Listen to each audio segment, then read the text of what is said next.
Hello dear students. जैसा कि आप जानते हैं कि कोरोना वायरस आउटब्रेक की वजह से आपकी क्लासेस डिस्टर्ब चल रही है, लेकिन आपके फ्यूचर को ध्यान में रखते हुए हम कुछ ऑनलाइन क्लासेस आपके लिए अरेंज किए। आशा करते हैं कि आपको ये क्लासेस समझ में आएगी और आपके भविष्य में ये लाभदायक रहेगी। मैं Sunil Sao, associate professor Mittal nursing college, आपकी इस क्लास का फर्स्ट सेशन लेने जा रहा हूँ, जिसके अंतर्गत हम स्केलेटल सिस्टम के ऊपर डिस्कशंस करेंगे। सो स्केलेटल सिस्टम में मेन इम्पोर्टेंट क्या है? Bones. So let's start with the bones. So important point जो इस टॉपिक में अपन डिस्कस करने वाले हैं, डिस्प्ले पे आपको दिख रहे होंगे। First, introduction. Second, definition and composition of bone. Third, classification of bones. Fourth, bone cells and types. Then next, structure of long bone. Then last one, structure of compact and spongy bones. Next slide. Skeleton. Dear student, आप अच्छे से जानते हैं कि skeleton मतलब क्या होता है। Skeleton means bony framework of body, means हड्डियों का बना हुआ एक ढांचा। It is made up of by bones and cartilages. Along with that, इसमें ligaments भी present होते हैं। तो skeleton is the body part that forms the supporting structure of an organism. It provides support, shape, and protection to the soft tissues and delicate organs of body. तो ये तो आपको शायद समझ आ गया होगा। बोन्स आप जानते ही हैं, एक सॉलिड कनेक्टिव टिश्यू है जो यहाँ पे प्रेजेंट होता है। And cartilages is a smooth elastic tissue, rubber like padding है जो मोस्टली कवर करता है, प्रोटेक्ट करता है लॉन्ग बोन के एंड्स को। मोस्टली ये रिब्स केज में और ears, nose and bronchial tubes के अंदर ये प्रेजेंस होता है। Next, so definition and composition of bone. Bone is the hardest tissue in the body, and when fully developed it is composed of 20% of water, 30 to 40% of organic material, 40 to 50% inorganic material. So overall, bone tissues forms 18% of body weight of human body. So my dear students, study of bones is called osteology. सो ये तो आप समझ ही गए होंगे कि bones क्या है। Bones एक स्पेशलाइज कनेक्टिव टिश्यू है, मतलब एक परमानेंट स्ट्रक्चर है, स्टैटिक स्ट्रक्चर्स है, ठीक है, जो डिराइव होता है मेसोडर्म से, ठीक है। और बोन टिश्यूज़ के अंदर मोस्टली क्या होते हैं? बोन सेल्स होते हैं, ग्राउंड सब्सटेंसेस होते हैं, फाइबर्स होते हैं, मतलब ओवरऑल इसके अंदर organic inorganic matrices are presents. Next, classification of bone पे अगर बात करते हैं तो ये मोस्टली 3 तरह की कैटेगरी के द्वारा अपन ने इसको समझना है। फर्स्ट जो है वो आपको दिख ही रहा है,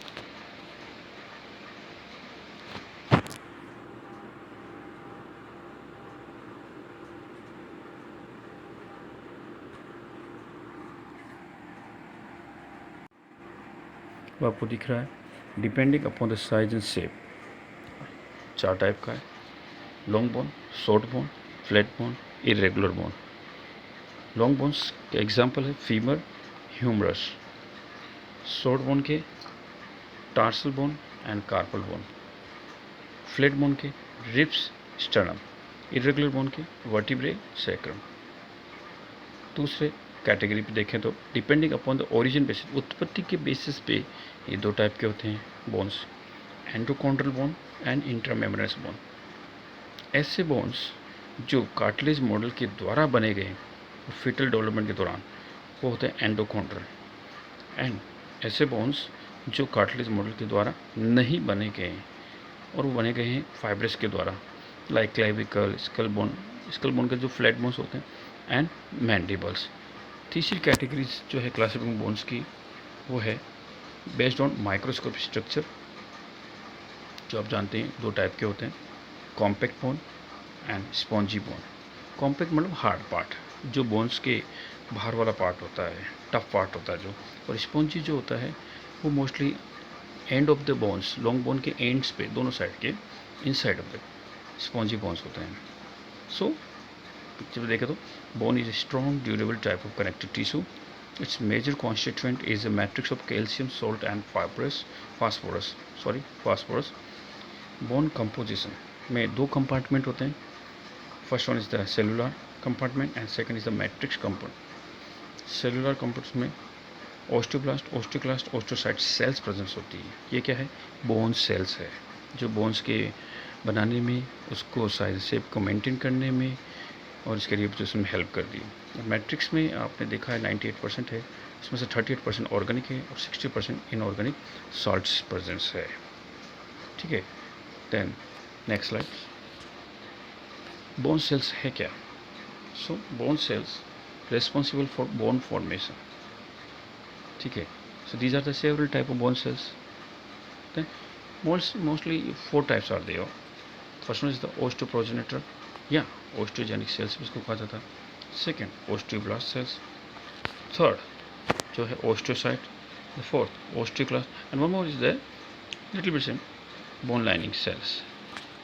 So osteoprogenitor cells जो है ये अनस्पेशलाइज सेल्स है, जो मेसेनकाइमल सेल्स से डेवलप हुई है, ये डिराइव्ड हुई है. स्पाइनल शेप होती है, स्मॉल होती है, found in a deep layer of the periosteum. Then osteoblast. These are the bone forming cells situated in the outer surface of bone marrow and epiphyseal plates. Osteoblast cell synthesize and secrete osteoid. Then third one, osteocyte. Osteocytes are mature bone cells that derive from osteoblast. These cells monitor and maintain the bone tissue. Osteocytes play an important role in maintaining the exchange of calcium between bone and extracellular fluid. Fourth one, osteoclast. These cells function the bone reorganization to maintain optimal size and shape of bone. Osteoclasts are multinucleated cells. Last one, bone lining cells. These are the flattened cells which forms continuous epithelial cell. They are present in the periosteum as well as in endosteum. So आप लोग को bone cells का थोड़ा बहुत समझ में आया होगा. जरा पिक्चर्स को देखें कि 4 type of bone cells are. First one आप देख रहे हैं, ये osteogenic cells, stem cells, mesenchymal cell से बना हुआ. Osteoblast second one, matrix synthesize हो रहा है, cell responsible for bone growth and ये फाउंड कहाँ पे? Edge of the bones only. Third one, osteocytes, mature bone cells that maintain the bone matrix. Then osteoclast, overall bone का mature होने के बाद में उसका साइज शेप को मेंटेन करने के लिए जो अगर एक्स्ट्रा बोन्स बनती है तो उसको बोन रीऑब्जॉर्व कर लेती है. So that's called the bone reabsorbing cells. ठीक है स्टूडेंट्स, ये आपको समझ आ गया बोन सेल्स के बारे में. Now next one, structure of long bone.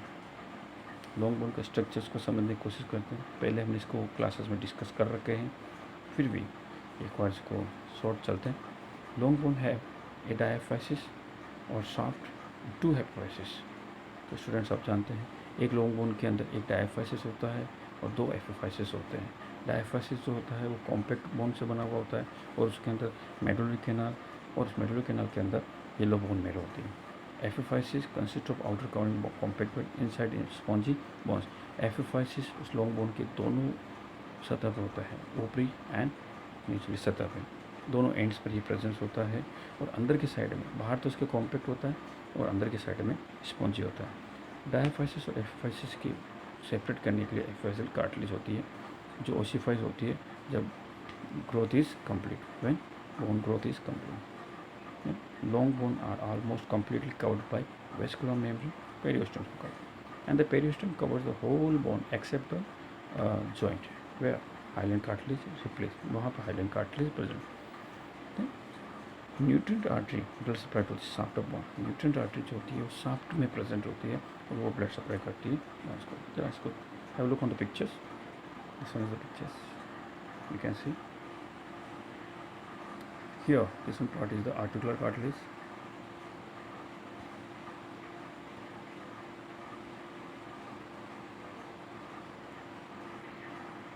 articular cartilage. Then inside of that spongy bone. अंदर देखें तो ये लाइन जा रही है, एपिफिजियल लाइन है. रेड पार्ट जो दिख रहा है अंदर का वो रेड बोन मेरो. देन बाहरी जो लाइन जा रही है कॉम्पैक्ट बोन. फ्रॉम ऊपरी सतह पर देखें तो प्रॉक्सिमल एपिफाइसिस. देन बीच वाला भाग ये मेटाफाइसिस है. Then diaphysis. Centre of that medullary cavities आते हैं. येलो बोन मेरो उसके अंदर प्रेजेंट है. और उसके बाद नीचे जाते हैं न्यूट्रिएंट आर्टरी जो सबके अंदर प्रेजेंट है. अगेन नीचे की साइड में ये metaphysis, distal epiphysis and articular cartilage. या articular cartilage nothing but hyaline cartilage ही है ये. सो आपको ये पढ़ना. नेक्स्ट वन कॉम्पैक्ट बोन का स्ट्रक्चर. हावेरियन सिस्टम भी इसको कहा जाता है. एग्जाम में कई बार ये सवाल पूछा गया है. हावेरियन सिस्टम के रूप में भी पूछा जा सकता है, कॉम्पैक्ट बोन के रूप में भी डायरेक्ट पूछा जाता है. 80% ऑफ बोन्स इससे बना था, कॉम्पैक्ट बोन से. इसमें सबसे ज़्यादा ऑस्टियंस प्रेजेंस होते हैं जिसको हमने हावेरियन सिस्टम भी कहा जाता है. ईच हावेरियन सिस्टम के अंदर सेंट्रल कैनाल होती है जिसके अंदर nerves, lymphatics, vessels and blood vessels present होती है. और each central canal is link with neighbouring canal. एक सेंट्रल कैनाल से दूसरे कैनाल पर जुड़ने के लिए बीच में एक परफोरेटिंग कैनाल होती है.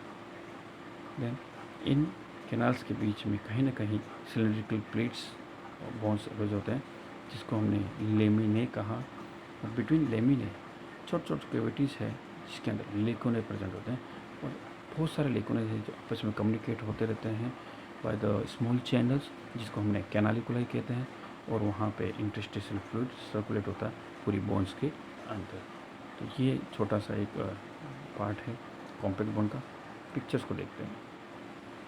ये रेड कलर के जो दिख रहे हैं आपको, ये है परफोरेटिंग कैनाल. ठीक है, ये जो बीच में ये वाला पार्ट. देन स्ट्रेट लाइन जो है इसमें सेंट्रल कैनाल्स है. देन उसी को ऊपरी भाग को देखने की कोशिश करते हैं.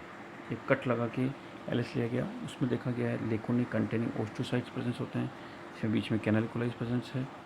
सो ओवरऑल ये माइक्रोस्कोप है. माइक्रोस्कोप के द्वारा जब बोन का स्ट्रक्चर हमने चेक किया तो कहीं ना कहीं हमारे को ये एक हावेरियन सिस्टम सब हमको दिख रहा होगा. Very important for your examinations. Next one spongy bone, another type of the microscopic structure. Cancerous bone कहा जाता है. ये हनीकॉम लाइक स्ट्रक्चर्स होता है. और आपने मधुमक्खी का छत्ता देखा ही होगा, तो उस छत्ते के जैसा ये कुछ थोड़ा बहुत इसका दिखता है. जब हमने इसको माइक्रोस्कोप एग्जामिनेशन में चेक करते हैं तो वहाँ पे ट्रबेकुलेज दिखते हैं, लिम्स दिखती है. उसमें बहुत थोड़े लेमिने होते हैं and osteocytes interconnected by the canaliculi होते हैं. So the space between trabeculae country red bone marrow, और जो इंटरबेकुलर के बीच में जो स्पेस होता है वहाँ पे रेड बोन मेरो प्रेजेंट होता है. स्पॉन्जी बोन जो लाइटर होता है, lighter than compact. Compact bone थोड़ा भारी होता है. स्पॉन्जी जरा पिक्चर को देखें.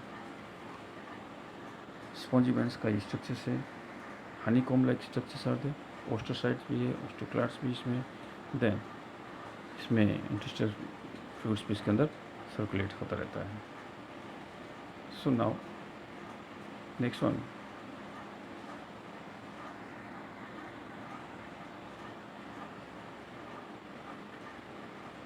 आप लोगों को शायद अब first session of this topic का समझ आ गया होगा कि बोन्स क्या है, बोन्स के स्ट्रक्चर कितने हैं, कितने टाइप का होता है बोन्स, और कौन कौन सी सेल्स इसके अंदर प्रेजेंस होती है, और बोन्स का निर्माण किस तरह से होता है. नेक्स्ट सेशन में हम डिस्कशंस करेंगे बोन रीमॉडलिंग के बारे में, बोन के कुछ फिजियोलॉजी, ऑस्टियोजेनेसिस की प्रोसेस के बारे में अपन यहाँ डिस्कशंस करेंगे. देन फंक्शंस ऑफ बोन्स को अपन डिस्कशंस करेंगे. So thank you students, thank you very much.